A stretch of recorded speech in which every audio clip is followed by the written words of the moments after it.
It happened again. A close loss, a loss to a ranked team, a loss to a premier program, and a loss to open the conference season. What's the problem?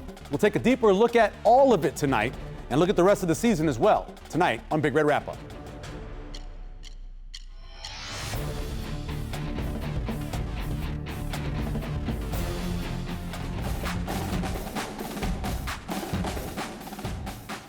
Hi, everyone. I'm Michael Severe, and welcome to Big Red Wrap-Up on Nebraska Public Media. We have a lot to chat about tonight. We want to hear from you, the viewer.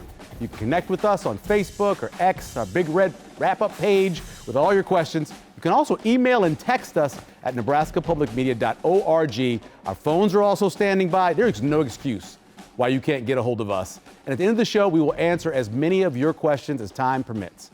Now time for our sideline surveys. Last week, we asked what would happen on Saturday against 21st ranked Michigan.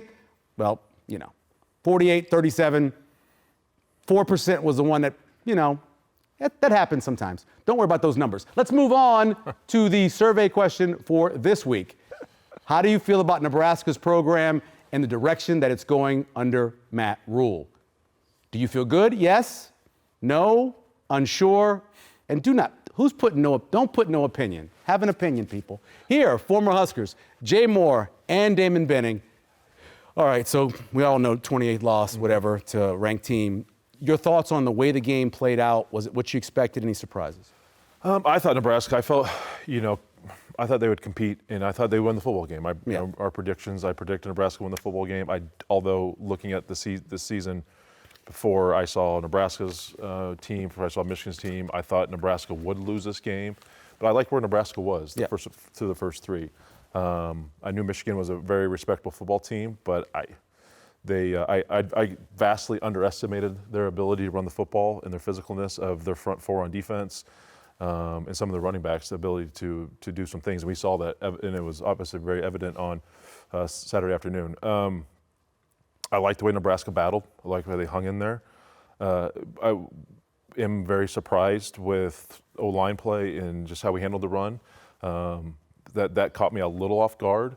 But even with the big runs that we gave up, the sacks, the pressures on offense, and the inability to run the football at times, I like the way Nebraska fought. I like the way they battled. There's something to take from that. I'm not a big moral victory guy, but I think I'm certain Nebraska will be better because of the outcome on Saturday afternoon. I know Coach Rhule and his staff is going to get these things right. They're going to get it fixed. Nothing like a bye week to get them fixed. But I feel very, very confident Nebraska will be a better team because of the loss against Michigan. Yeah, I think for me, the closer the game got, I said it on Thursday, I said it on Friday, Michigan was probably better than people think. Yeah. And it's a really good football team. And I'm certainly not going to concede the moral victory. But I think what Nebraska figured out is the floor is definitely raised. Like Coach Rhule, there's zero question he's raised the floor. The question is what's their ceiling? And so that's why you coach. That's what the rest of the season is for. That's why fandom is different than coaching. And so when I look at it, and I look at how that game was broken down, I didn't like a lot of the narratives that kind of came out. Nebraska got pushed around. They got dominated. That's not even logging onto the Homer Network. I look at, while Michigan was in control for about 70% of that game, and their physicality on the back end was greater than Nebraska's at wideout, Nebraska was winning on first down. They were winning on second down. Yards gained per play were advantaged Nebraska. So they weren't getting pushed around. They hit a stretch where you obviously give up the couple of big plays, but Nebraska's inability to get off the field on third down and I think make plays. And if you want to know where the game was won and lost, and I know Coach Rhule said he had 45 clips, which I liked, right? You know this, right? 20 on defense, 20 on offense. That's a lot for a game you think boiled down to 4 or 5 plays, but it never boils down to 4 or 5 plays. What I thought the most glaring statistic was Nebraska had 76 offensive snaps. Michigan can't have 40 solo tackles. 40 solo tackles out of 76 plays when Nebraska spreads you out the way that they do. Nebraska got to do a better job of winning one-on-ones, because what that tells me is, as a DC, your job is to get a free defender. Yep. As an OC, you want your ball carrier on a free defender. Michigan was getting Nebraska's guys to the ground in one-on-ones. Nebraska was. And conversely, Nebraska only saw 54 plays from Michigan, just 26 solo tackles. You'd think those numbers would be flipped considering how the two offenses play, which let me know that Michigan on the back end, they were winning the one-on-ones. Yeah, watching it live, then watching it back, all the pressures that were on Dylan, you have to say that he handled that pretty well. Half of his dropbacks, he was under pressure. Obviously 7 sacks, but when you look at the end of it, the way he came out, again, like you said earlier, I think it's going to make it better for him. Pressures. Yeah, well, the one and 3-man sometimes. The one that got home on that 3-man, which is that just can't happen. No, I think he handled it well, right? I mean, there's probably times where he held on to the ball maybe a fraction too long. He probably could have stepped up in the pocket a little too quicker. But he's trying to execute the play, and his eyes are downfield, and he's trying to find an open receiver. But I mean, that clock was going fast, man. And you know, 1,000, 1,000, boom, those guys are right by his feet. He did. You've seen it right here. He did a good job of being mobile and moving around. But that front seven Michigan has, man, they flat got after it.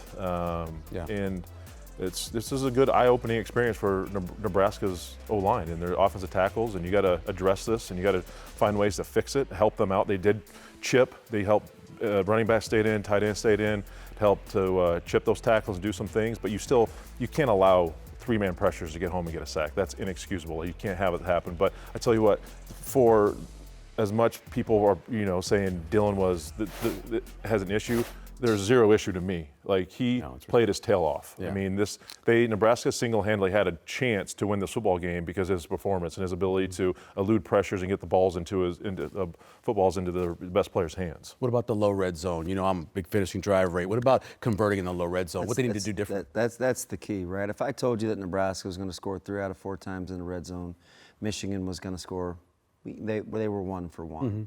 If Nebraska was going to have 8 minutes more time of possession, 22 more plays, those are all real stats, right? Yeah. They're not made up. They're not advanced analytics. You would think Nebraska would put them, turnovers were even. Nebraska's inability to run the ball in condensed spaces and kind of the abandonment of the run game, coupled with your inability to get off the field on 3rd down and convert 3rd downs, you can talk physicality and talent all you want. At the end of the day, execution needs to be better. When the field is condensed and you're inside the 5 and you know you're bad, right? You haven't been good in short yardage. A lot of it, there's a multitude of reasons. Sometimes it's getting a body on a body. Sometimes it's play sequence. Sometimes it's, sometimes it can be Personnel? as simple as you don't have another running threat in the backfield and you're in the gun, right? There's ways that I would handle that defensively. So, it's 10 on 11 all of a sudden, right? Yeah. Offensively, with Dylan not having the ability to run the and football in the shotgun. you have to be elite up front to run the ball out of the gun in one back without a viable another running threat inside the 10. You get inside the 5 where they're less than 66% on converting touchdowns. It's fixable, but I think what you have to do is you have to look at how you want to run the football when you get that close to the goal So line. twice on that drive, when they didn't score, they had 3rd and 1. And I think both times they were under center, and Emmett ran for the 1st down. I'd love to see them under center when they're there and run the same kind of thing with 2 yards to go. Yeah, normally, listen, 99% of the time, I'm riding with you. Even on the 4th down, with the little option and the shovel to He could have loop, gone outside. you get that ball to Emmett, that's a 1st down. Yeah, he that's beats- one. he That's beats him. that's one I think. Yeah, it's one-on-one. Dylan would take back, and we're probably not having this conversation. It's either 7-0, 6-0. It's something to nothing, and we're not hand wringing and having consternation over whether they should have taken the 3. That's one of those. It didn't even bug me real time. You have a coach and a staff that is playing to win. Yep. I'm not gonna second guess. I didn't love the analytics answer, but I do like the fact that he's riding with being aggressive, because analytics, when you look at analytics numbers, it doesn't factor in feel, it doesn't factor in emotion, it doesn't factor in momentum. It also doesn't factor in strengths. If I'm Nebraska and it's 4th and 1 or 3rd and 2, this season I have not been good in those situations. So that's why I don't love just sheer analytics. But I do think the execution was off, and I didn't mind the play call at all. It boiled down to inches, and if you give that to Emmett, just flip it out to him, one-on-one. We're not having this conversation. Or I think also if it's somebody besides Lindenmeyer. I love Lindenmeyer, but the outside was open because it was sealed. He turned it up because he's a big physical guy. Yeah. If it's a speed guy, like a Barney, or I think they get outside and they score. What about, so I know, Damon, we talked about this 100 times. You got to have bruhs. Guys got to make plays. Yeah. You had Sierra Wright had a chance to make a tackle on third down. The screen. Sean McCullough had a chance. Just Sean McCullough on the screen, and then on the bunch set when they threw it outside, Sierra Wright goes over the top, tries to get it, falls off. You just got to make those tackles. You do. Michigan was making those plays. Yes. Those safeties. Yep. Yeah. You know, you got to. And, I mean, you got to give credit to Michigan for to handle their business and breaking those tackles. They have phenomenal talent, too. But, yeah, you got to make those plays. Sierra's played his tail off so far this year. Deshaun's done fantastic so far this year. In big-time moments and those situations, you got to have those big-time plays, and big-time players make those type of plays in those situations. Nebraska just – DB's already alluded to it. I mean, Nebraska did not make those one-on-one situations. There are plenty of them in every football game. You've got to win those one-on-one battles. Nebraska didn't win enough of them defensively, offensively. It just, on crucial times, you have to find a way to get off the field. Nebraska didn't do it good enough. And trust me, they're going to be working on that stuff this week, working on tackling and getting themselves in a better position to make those one-on-one plays, because it's going to happen for the next 8 games. You're going to be put in these situations again. You got to win them. Otherwise, it's going to be you're going to have similar situations. And nothing against John Butler, but I think sometimes in that game they got a little out-checked. They checked to something that Nebraska wasn't either ready for or wasn't in the position to handle, and they have good coaches too. Yeah, now that part I agree with, right? They got a dry erase board, and I don't, I like the schemes. I really do. I think, Nebraska, this is what the bye week's for. You decide, how do you like your calls situationally? That's the coaching thing. Do we like the guys that we're asking to execute said situations? That's a coaching thing. Then you look at who's capable of doing what we're asking them to do. Yeah. That's what you use the bye week for. It's trifold, and it all matters. I asked Jay off air because I think it's critical. You go back and you watch the numbers, and I'm thinking, we just saw a couple of the runs, and I know we're going to get through the highlights. I mean, are we boxing or are we spilling? And if we're boxing, and I have a box safety, and I'm fitting as a linebacker, I got to take a puller on. I have to close the distance. Right. I have to not give a back a two-way go. We saw that happen twice. Yep. It yielded touchdowns. What Nebraska staff has got to say to themselves is, hey, if we have different personnel, do we need to look at personnel? Should we not box that? Should we spill and maybe run to it and force it to go lateral? We're trying to keep it here. You can't be unselfish. Is it a teachable moment and we need new personnel, or do I need to call the game different? Sometimes you're gaming and you're running stunts, people will concede because I think it's low-hanging fruit. Well, because we're this or we're that, this is why he puts us on the move. I think that's how he wants to play.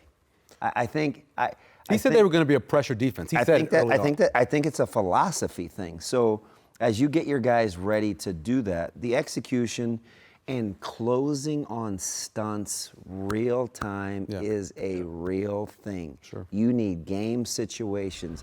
If I twist and I stunt and I'm supposed to slam into C-gap, I need to finish the stunt. It's not just enough to be there. It's if I got half man and I got to split B-gap, split it. Yeah. Split it. And I think, so I'm not near as, I don't get it. And part of it is frustrating because I don't think when we criticize Coach Butler, I don't think we know what we're looking at. We just kind of have these kind of hot takes, and it kind of bugs me a little bit because I think some of the onus is on the players, some of the onus is on the coaches, but that's what this week is for because they needed a barometer to see where they're at. They saw a really good front seven, and they saw an offensive line that had been a little maligned from guard, center, They had guard. injuries. Yeah. But schematically and their backs, there's a reason they were feast or famine. They weren't good all the time. Sure. I mean, Michigan converted 4 third downs 3 on 1 drop. of 8 yards or more. Yeah. You're not controlling the line of scrimmage if you're in 3rd and long. Yeah. So, Nebraska, when they're in position to make plays, they got to make plays. And I think the coaches have to understand, okay, maybe we need to take a look at what's happening inside.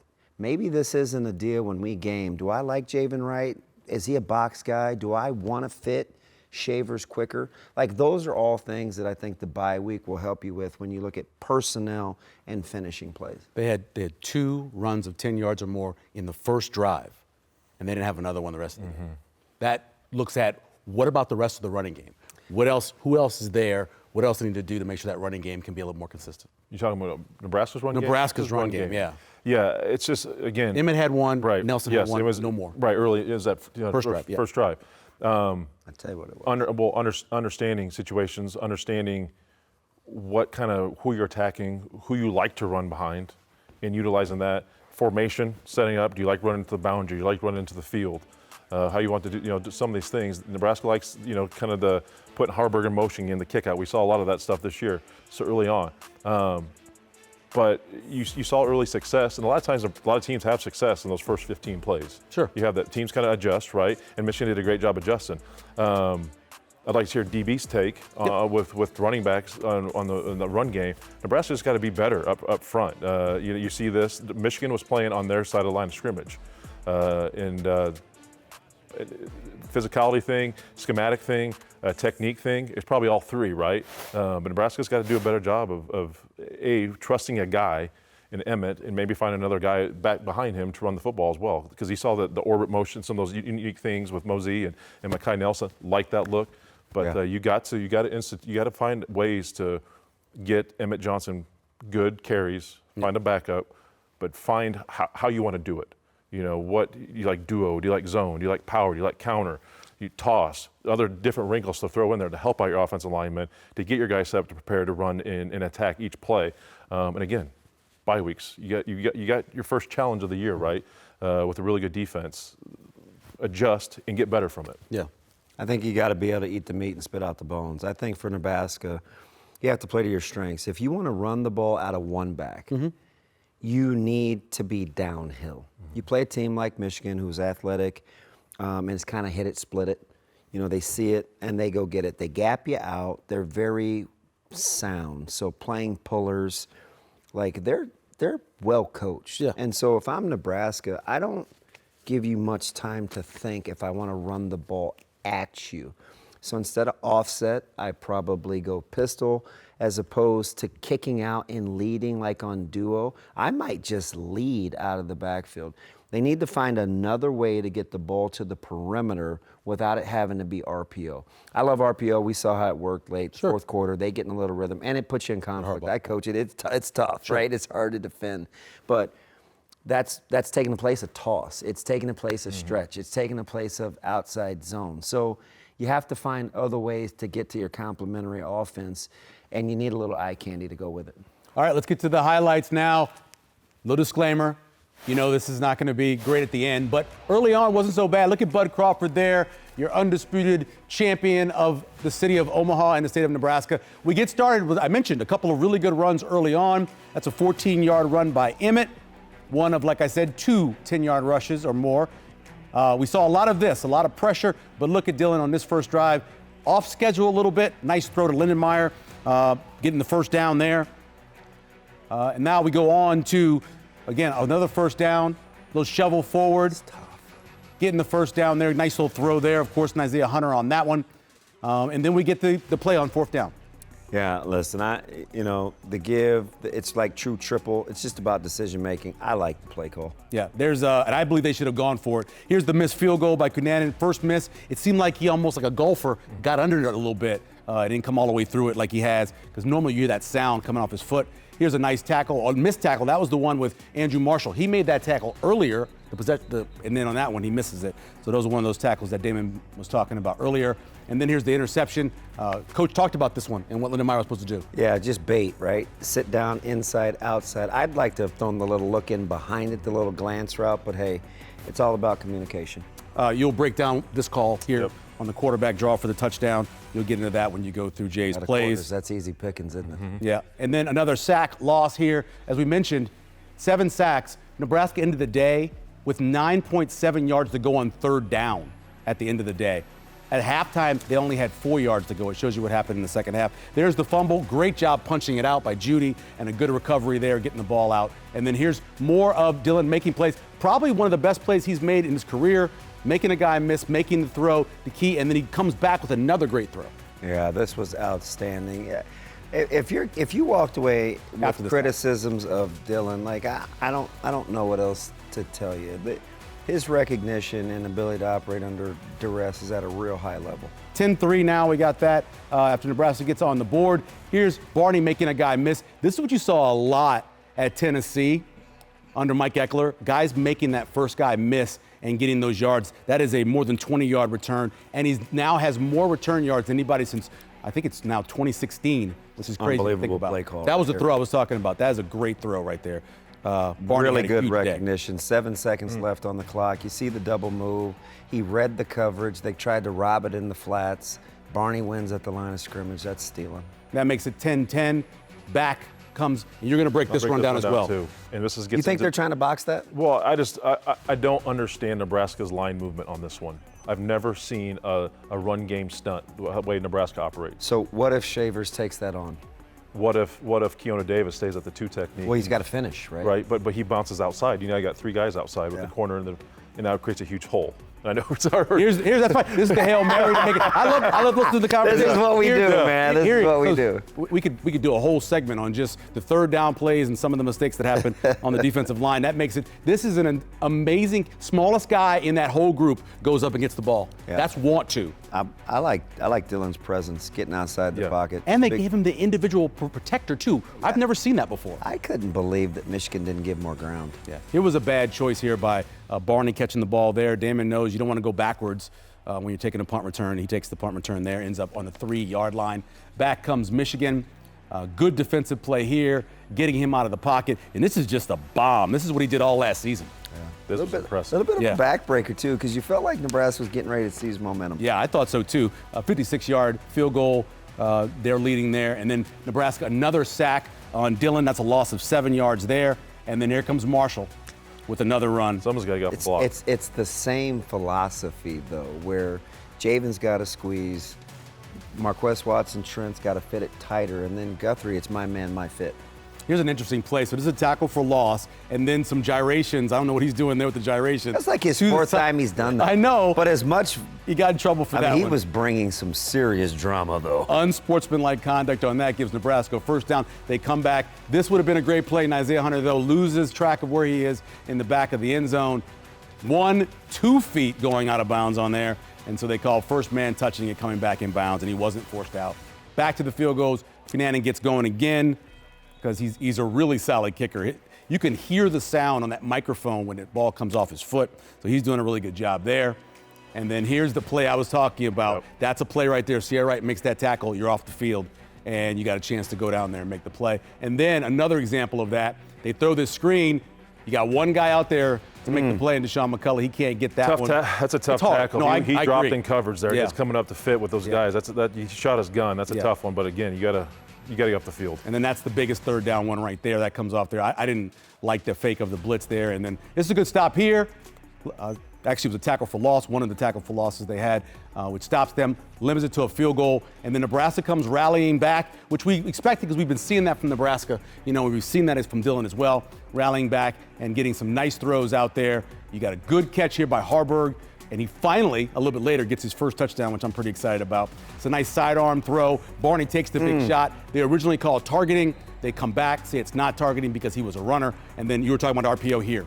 Yeah, it's just really hard to handle, right? You play man, you want to kind of, I don't know, I'd call it Mac, where you just kind of combo and banjo it. It's hard. It's really tough. And then this is the last one. Again, a chance to make the tackle. Donovan Jones misses it. It's a first down. And then, of course, Michigan runs the clock out. And Nebraska loses 30-27. Let's take a look at the stats from the game. As Damon was talking about, Nebraska excelled in a number of stats, but giving up that 285 yards rushing or 286 yards rushing, whatever it ended up being, is certainly tough. And then the third downs. Neither team was very good on third downs. When Michigan had to get those 3 on that last drive, they got them. And Nebraska led in a lot of other ones, and it's even on turnovers. Let's do our players of the game. We start off with the man who caught the Hail Mary, or the Big Ben Wright, or whatever you want to call it, Ja'Cory Barney Jr. 6 receptions, 120 yards, 20 yards. He also had the punt return as well, and those 2 touchdowns. And it's been determined that no one on the defense is going to get it because they gave up 286 yards rushing. I did not make this selection. I would have picked somebody. As we go to break, before we go to break, down by down, everything that they did, Jay's going to break that down with Jay's plays from Saturday.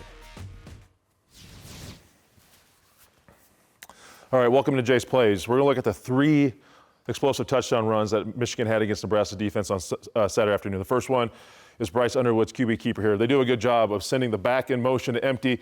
That clears out the linebackers. In everyone's eyes now, everyone's in coverage. Nebraska gets forced in a man-to-man situation. But what Nebraska does here to create a gap is we try to run a stunt here, across. They're going to get this huge gap through here. McCullough can't come underneath. Nebraska needs to do a better job executing these line stunts. We'll see in the next play as well. Someone should have came back here to take this opposite B gap where the run happens. It doesn't. And you can see what happens when this doesn't. You see no wrap around, right? Underwood's able to hit his head on the goalpost with everyone dispersed in man-to-man coverage. So next play is Nebraska does another stunt. A rather unique one. I don't see this a lot against the run. You see this more against a pass situation. Not quite sure what Nebraska is trying to accomplish in this situation, but we got to call it out. Nebraska is going to try to bring ends down, tackles wrap around. Here, it bites him in the butt, okay? It creates this huge gap. Tackles, hard reach zone, guard reach, center over here. He's going to work up next level to Shavers. They're going to have 3 guys outside here.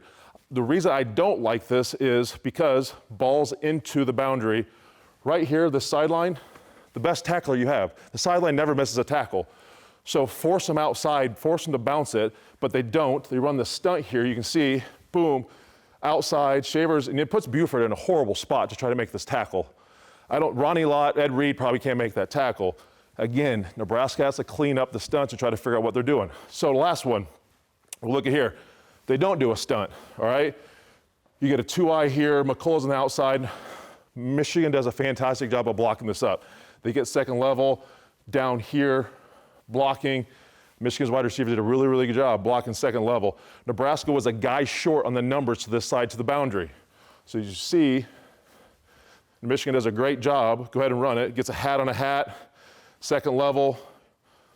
You'd like to see Van Poppel come off and make that tackle. He doesn't. Somebody need to come off and make that tackle. You're a guy short over there. Little things schematically wise need to get cleaned up for Nebraska heading this bye week. But let's send it back to Michael. Thanks, Jay. Next up, Andy Kindy joins to talk Big Ten. As we go to break, more pictures from Hurrdat Sports at the Michigan game.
Welcome back. This week's Husker history takes us back to September 20th, 2016 against 22nd ranked Oregon. And it was Tommy Armstrong's day. The last time Nebraska beat a ranked opponent. In the third, Armstrong threw his third touchdown of the day to Brian Reimers, who had 2 on his career. That ties it up at 20. Then Devine Azigbo had a big day as well, puts the Big Red up 27-20. Azigbo had 95 rushing yards in the game. Armstrong goes down but comes back in the game and overcomes it, makes a nice run. Tommy, 34 yards, the game-winning score. He finished with 95 rushing yards and 200 passing with a 35-32 win. The Ducks went for it on 2-point conversions 5 times in that game and made it one time.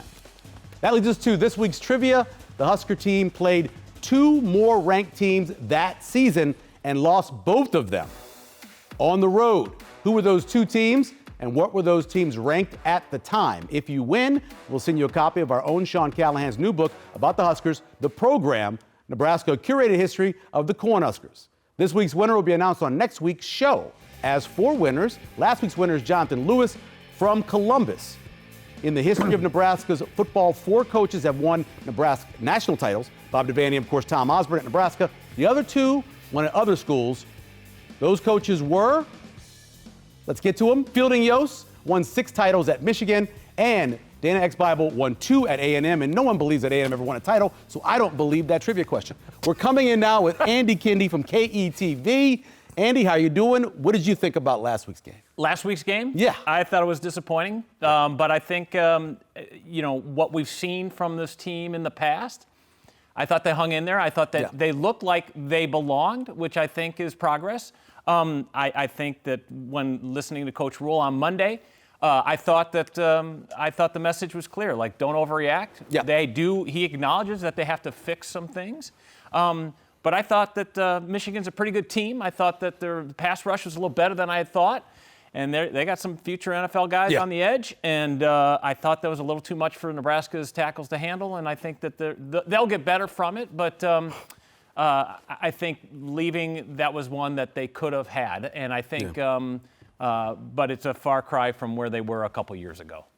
Andy, are you surprised with the narrative after a game like that performance? You look at the stat sheet, and if Nebraska would have won that football game, I don't think Dillon gets some of the negative noise.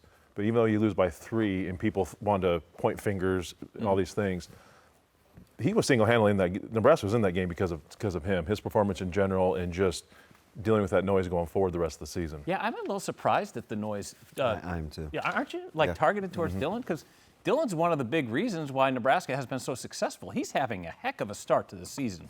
I think he's playing at a very high level. I don't really understand why he gets the negativity online that he does. I think part of it has to do is because he's out there, because it's the Mahomes stuff, and I understand. It's just such low-hanging fruit for people on social media to go pick at him. But I'm telling you, I think what we saw from this game is that they're going to have to rely on his arm quite a bit coming forward, because obviously they did not establish the run, and I think that's just going to keep coming back to haunt them in weeks to come, because you're going to need some kind of running game. And if you want to say short pass game, substituting for the running game, you're going to have to do some of that, because what they did Saturday, I think other teams are going to look and say, okay, this is what we can do to Nebraska moving forward. But I don't understand the whole negativity towards Dillon, because I think he's been terrific so far. When you're talking about kind of handling the presser and some of the questions, I actually like coaching, because I know it's been asked to me, like position guys, who I want, and the questions come from my head coach, and he kind of gives me the autonomy to make those decisions. Did you have any problems, or kind of how'd you read when Coach Rule was talking about the second running back? Because we know Mekhi had to sit the previous 2 weeks. Ives needed a chance after missing 4 weeks. Mosey's not quite ready yet. Did you look at that as, hey, get a guy ready, or did you take it at face value? Because he prefaced the whole question by saying, hey, I know I got to be careful as the head coach how this is going to sound, and he put it out there anyway. I don't know. I was okay with that. I was too, and I respect the fact that he is transparent with us to a point. Like, I don't really understand why Mekhi Nelson wasn't available the week prior. Yeah. So that's a valid question. And that's cool if they want to keep that stuff in-house. Understood. But the fact that Quentin Ives was effective the week prior and then doesn't see much action, I think he went to say, hey, it was more package presentation that Nelson and Mosey were in more packages against Michigan. But I thought it was pretty telling that he says, hey, I told our coaches, you guys got to figure this out. Yeah. You have to figure out who's number two, who's going to be the number two running back moving forward, because Emmett, as good as he has played at times this year, no one can handle that type of load in a Big Ten conference. Taking some shots. Yeah. Going back to the press conference, another thing they talked about was people were asking him kind of about going out and getting a running back during the offseason or some other positions, and he talked about the money and how much money's being spent. Are you surprised that Nebraska doesn't have that much money? It seems like I'm surprised. I think there's a lot of money here. There's a lot of money being donated. I think that had to be taken with the notion that I think they were trying to be fiscally responsible, knowing that they were going to try to stay in the parameters.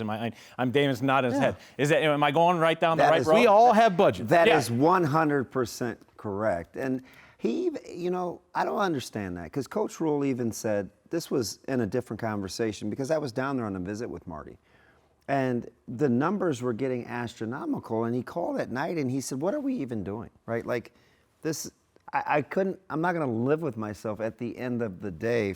The numbers just don't fit. And I think you want your head coach being fiscally savvy, because as much as I love Marty Brown, I'm not lamenting over 49 carries for 206 yards or whatever he's got at Miami, right? Yeah. So I don't want people spending money willy-nilly and on a hope and a prayer. Like, it was the conversations were getting out of hand. Yeah, and don't you just because you pay for a guy doesn't mean he's going to be productive. Oh, sure. I don't think you have to look very far on this roster and say, hey, we're paying this guy X, and of course we don't know what these guys are making per se down to the dollar, but you know that a left tackle is making X or around in this neighborhood, and if this guy's not even playing, then that's the other discussion. The other thing that I find interesting in this new age of college football is that before, and DB and Jay, you guys can speak on this,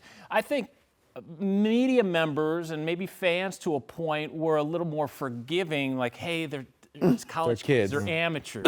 But now you throw money out there and you say, hey, this guy's getting paid X, Y, Z, which, fair or not fair, that's the world we're living in these days. And, that's just a tough thing for these kids, and they are kids, to handle.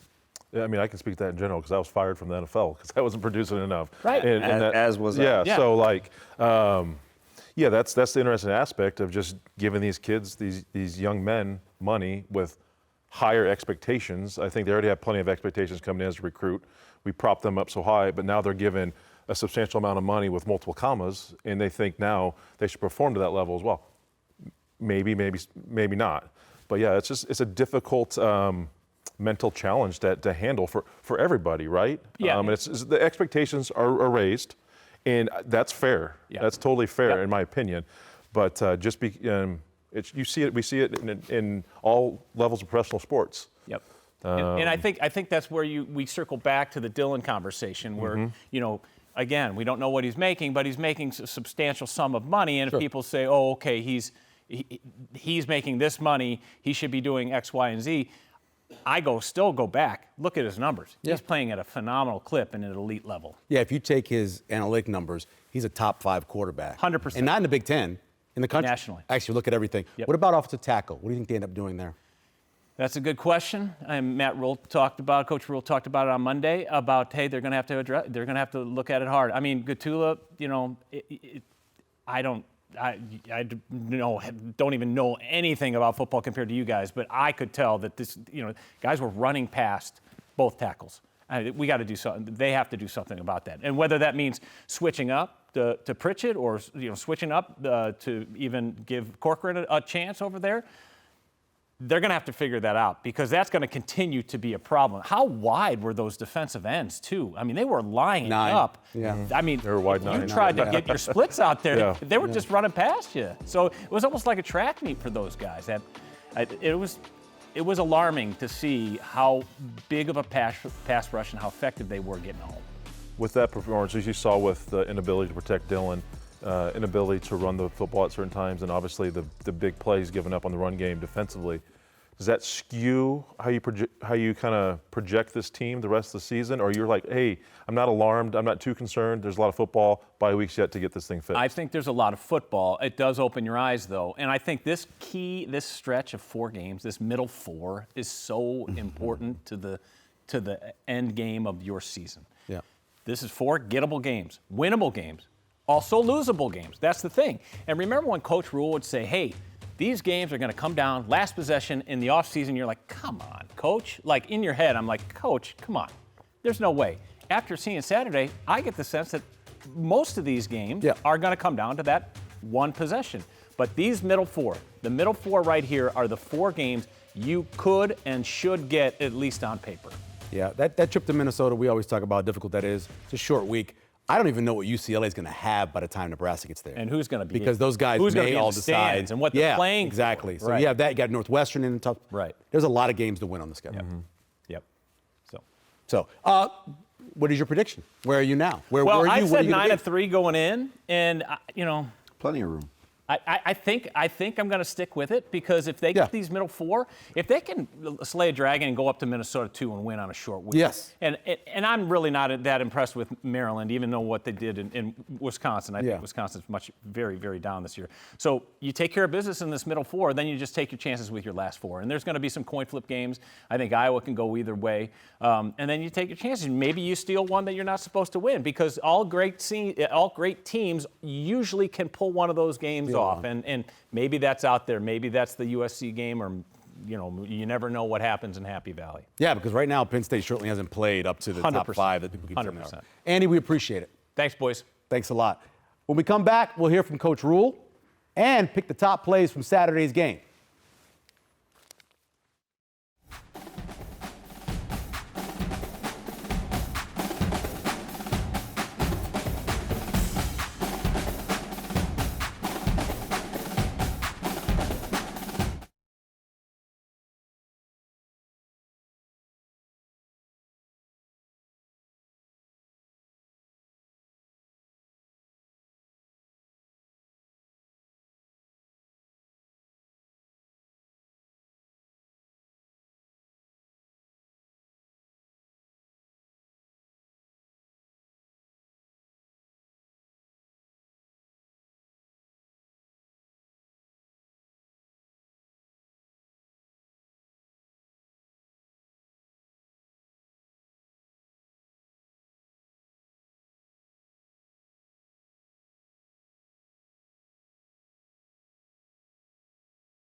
Time for top plays from Saturday. The first one, Deshaun McCullough's sack, the one sack Nebraska got in the game, coming off the edge, looking like the guy that we think he's going to look like going forward this season. Number 2, Barney Great route, great pass, great catch by Barney for the touchdown there. And then the final one, Ja'Cory Barney Jr. on the Hail Mary or Big Ben right or whatever you like to call it. I love the personal protector they gave Dillon on that as well. I've not seen that before. Throwing it up, and then the smallest guy in that entire group got up and got the ball for the touchdown to even it up at halftime at 17-17. All right, time to talk some recruiting. Of course, Sean Callahan joining us. It was a big recruiting weekend. I know you guys were very busy. What did you see from there? Well, yeah, Nebraska had, Michael, a group of over 30, 35 offered guys on campus. Kennedy Brown being the most high profile, the number one overall prospect in the class of 2027, offensive tackle, which would have come in handy on Saturday. Yeah. But just that group in general. You heard Troy Dannon tonight talking about the weekend itself. I mean, between the recruits and their families, there were over 100 people there for football. Wow. And just the stage, the scene. Yes, Nebraska lost the game, but it was a great showcase of Nebraska, the weather, just the setting, Terrence Bud Crawford, and all the recruits, I think, left with rave reviews, but obviously a lot of work still ahead to get some of these guys. Yeah, a lot of guys talked to Brian Munson, and a lot of them said they had a great trip despite the loss. Let's talk about the one guy who's no longer in this class. Yeah, Davion Bonwell-Whitty decommitted. Sioux Falls area, South Dakota, announced today that he was parting ways in this recruiting class.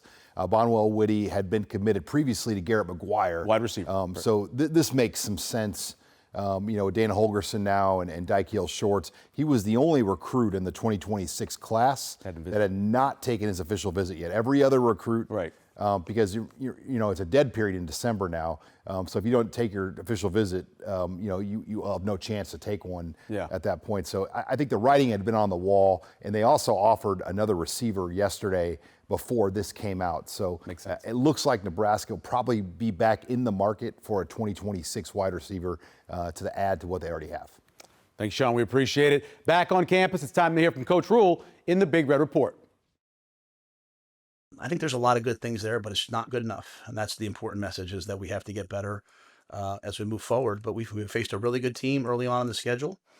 We've had 2 close games. We won 1 by 3. We lost 1 by 3. And neither one did I feel the panic that I felt for 2 years here from the guys on the sidelines. I'm going to make sure I say it one more time. We're trying to have a very calculated response. And my point to our guys is, it's a, hey, Coach Rhule, you should have kicked. I told them, maybe I should have kicked the first one. I don't get to go back and do that, right? I chose to go for a 4th and 2. I went, with the analytics. I went with the field position. It didn't work out. So I have to own that. We stepped out of bounds on a touchdown. We have to own that. We didn't have a guy in the post on the long touchdown. And we didn't go fast on that play. There's so many plays like that. Until there's going to be some games you can just overwhelm people with talent, but in a game against a team like Michigan, you're going to have to make those plays. He's completing 75% of his passes. He's played 2 Power 4 teams. Even the play with the touchdown to Ja'Cory, that's an elite level check. That's not somebody in the headset looking over the sidelines and them going like this. And that's Dillon playing quarterback, man. So yeah, I say it to everyone every time the media comes in. I'm like, let's not do just the Mahomes thing. Now, I mean, I get the Mahomes thing, but that's just such an easy. Let's talk about the football. And I think he's playing football at a really, really, really high level. And if you look at his growth from last year to this year, he got hit early. He had to run around early, and yet he's one throw, and that throw's not all. I mean, it's on him. It's also on the tight end. Tight end breaks out when he's supposed to sit down. Tight end does what he's supposed to do. The ball's completed, and we don't have to throw that interception. So it's a little bit of everybody. But yeah, that doesn't bother me as much as I want people to see in these guys what I see in them. Right? They play their tails off, and I think Dillon's playing quarterback at a really high level right now, personally. So, Coach thinks that things are going in the right direction. What do you think? We asked about that. And here are the results from our survey question. Do you feel that Nebraska's program is going in the right direction under Matt Rhule? 73% said yes. 5%, the haters, say no. 20% say unsure. And then 2% do the no opinion, which I ask you not to vote anymore. Around the Big Ten, Indiana showed its worth Saturday, hanging 63 beautiful points on 9th-ranked Illinois. As the non-conference schedule comes to an end, the Big Ten is 46-9 this season, and the Big Ten still has 7 teams ranked in the AP Top 25. Ohio State's still number 1. Penn State goes to 3. Oregon is at 6. There's Indiana at 11. Michigan's at 19. USC's at 21. And Illinois drops to 23rd. Nebraska's schedule coming up, of course, bye week right now. Your feeling on this schedule and the way it's set up. Andy talked about it. You got this middle four right now with some winnable games in there, but Yeah, very, very losable, important. yeah. You saw Michigan State go to USC, and it was a one-score game in the fourth quarter at USC. They have a really good offense. Nebraska, none of these games you can take lightly going forward. The Big Ten is legit. They gotta attack it, and they gotta get better. And it starts with Michigan State in a couple of weeks, obviously. Yeah. I think that USC game was as close. I watched that game. Me too. There were some things that happened, but I will tell you that the number for that game is going to be in the 60s. Yeah, and, I think Nebraska can't be the run defense that lets the Spartans get right. Yeah. 32 carries for 112 yards against SC. It got away from them where I felt like Chillis had to kind of take over and do a few extra things.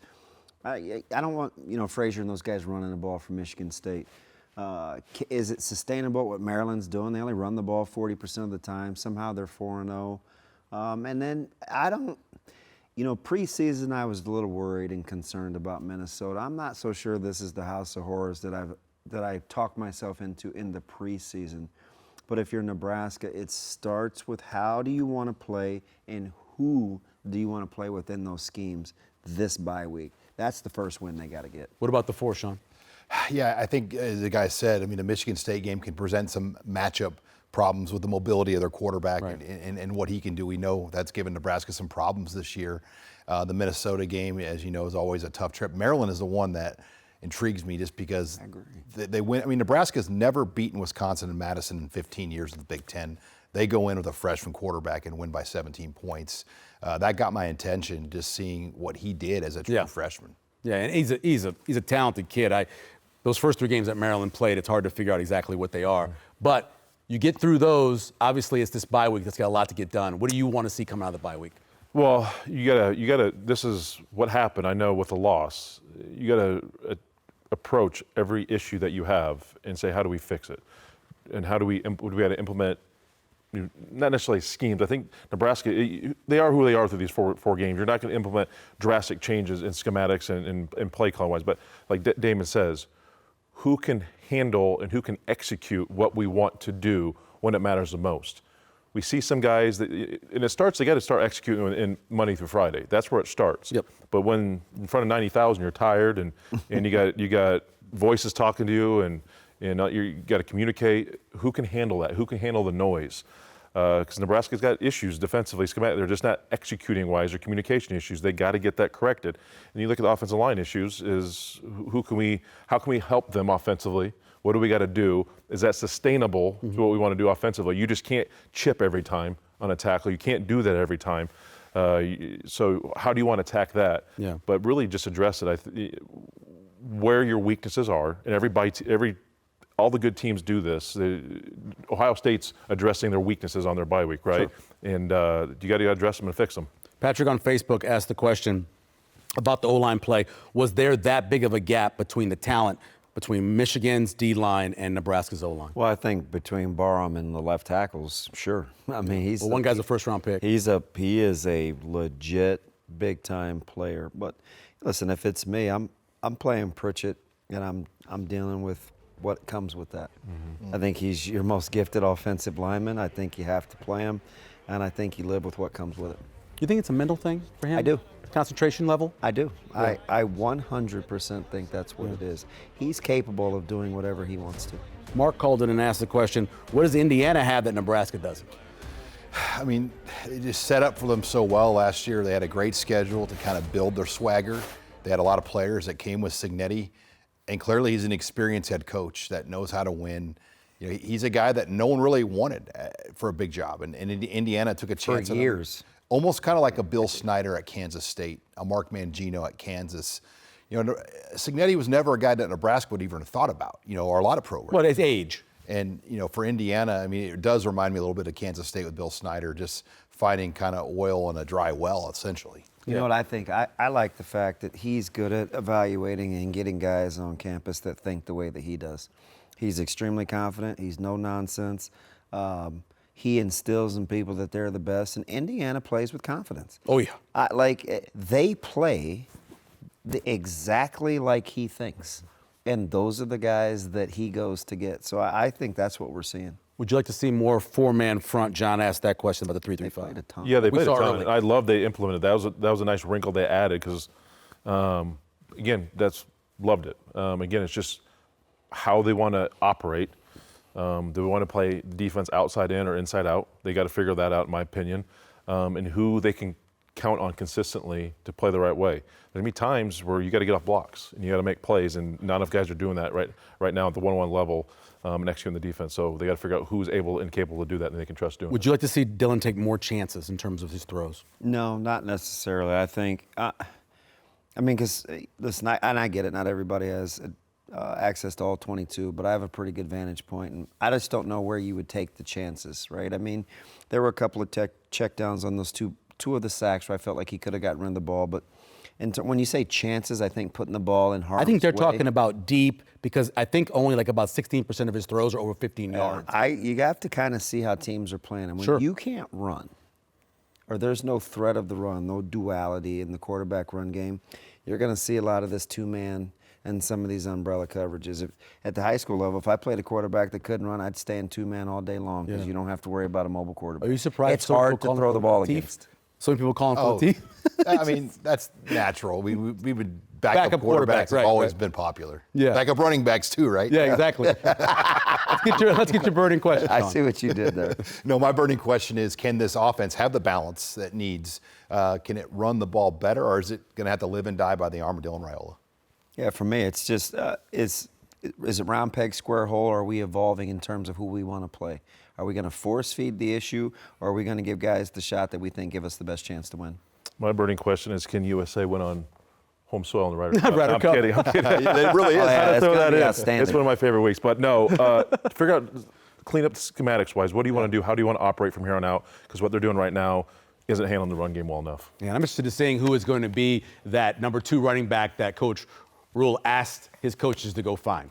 For our picks on how the season will end up, check out the prediction on Facebook, X, and Big Red Wrap-Up's webpage. As a reminder, the next game will be on TV, another afternoon start against Michigan State, Saturday, October 4th at 3 p.m. Central on FS1. Next Tuesday night here on Nebraska Public Media, we'll preview the Michigan State game and take a look at how the Huskers' home game affects business around Lincoln on Big Red Wrap-Up at 7 p.m. on Nebraska Public Media. You can also tune in on Facebook Live, YouTube Live, and our website, nebraskapublicmedia.org. And if you have fond memories of big high school games like Damon, go to High School Classics. It's back for a new season, and a new episode drops on Wednesdays. If it's volleyball you're looking for, Nebraska Public Media has Xavier visiting number 16 ranked Creighton, the Blue Jays at 6:30 on Friday, and on Saturday afternoon at 3 p.m., top-ranked Nebraska host Maryland. Our thanks to Andy Kendi. For Jay Moore, Damon Benning, and Sean Callahan, I'm Michael Severe. We'll see you next week on Big Red Wrap-Up.